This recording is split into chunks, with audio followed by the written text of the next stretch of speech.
शरणागत दीनाथ परित्राणं परायणे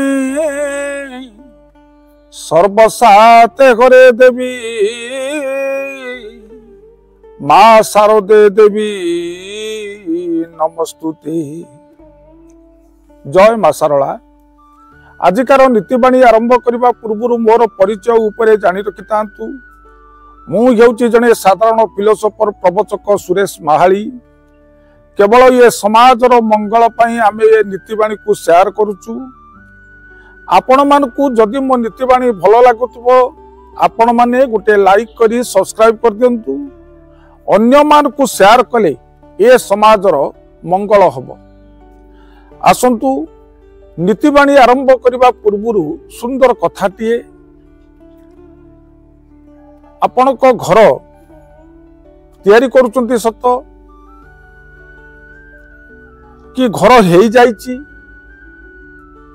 सदाबले पिलांकु पाठ पढ़िया पई पश्चिम पटर मध्य भागरे जो घरटी करिवे पढ़ा घरटी करंतु।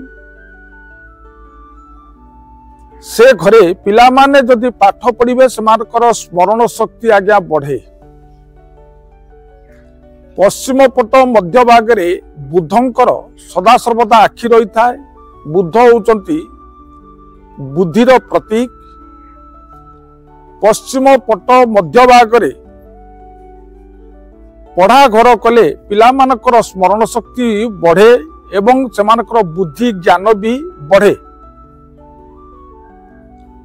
एवं पिला माने जेतेबेले पाठ पढ़िवे सदा सर्वदा उत्तर पूर्व मुखा होइकी जदि पाठ पढ़ंती सेमानकर स्मरण शक्ति बढ़िबा को लागे एवं जहा पढ़िवे शीघ्र ताहा ये मन रही जाए।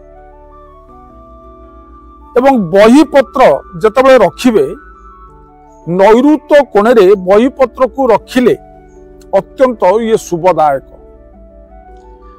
पिलांकर बही पत्र जेतेबेले रखिबे नैऋत्य कोणे गोटे टेबुल टे पकेइबे बा चेयर टी रखिबे।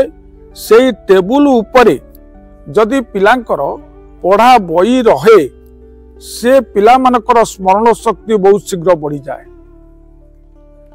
एवं बही की केतेबेले एणे तेणे बिछाड़ी की ये पकाइबो नहीं। यह पकाइले आपण मानक पई अशुभ सूचक। बही पत्र को केतेबेले वायु कोणे रखिबेनी। वायु कोणे रखिले पिलांकर स्मरण शक्ति ह्रास हो जिवो। एवं पिलांकर पढ़ा घर सदा सर्वदा धड़ा रखिबा उचित। धड़ा होउची शौचर प्रतीक। सरस्वती माँ धड़ा को भारी भल पाती। शुभ्रम वस्त्र से सरस्वती माँ पिंधती। यही धड़ा रंग कले पिला मानकर स्मरण शक्ति बहुत शीघ्र ये बढ़िबो। एवं घरर कबाट दुई फालिया जदि होइतिबो पिलांकर ज्ञान शक्ति बुद्धि शक्ति स्मरण शक्ति मध्य बढ़े। यही थिला पिला मानक पई आजिर ये नीतिबाणी। ये नीतिबाणी को जदि आपण माने श्रवण करितिबे आपनक जीवन धन्य हो जिवो एवं आपनकर स्मरण शक्ति निश्चय बढ़िबो। स्मरण शक्ति संगे ज्ञान बुद्धि मध्य भी ये बढ़िबो। आजिकार अनुचिंता गर्भवती महिला माने जदि पेचा को देखती यह शुभदायक। गर्भवती महिला माने जदि पेचा देखती यह होची शुभदायक। एतिकी कही मोर नीतिबाणी अनुचिंता को परिसमाप्त करुच्ची। प्रणाम। जय जगन्नाथ।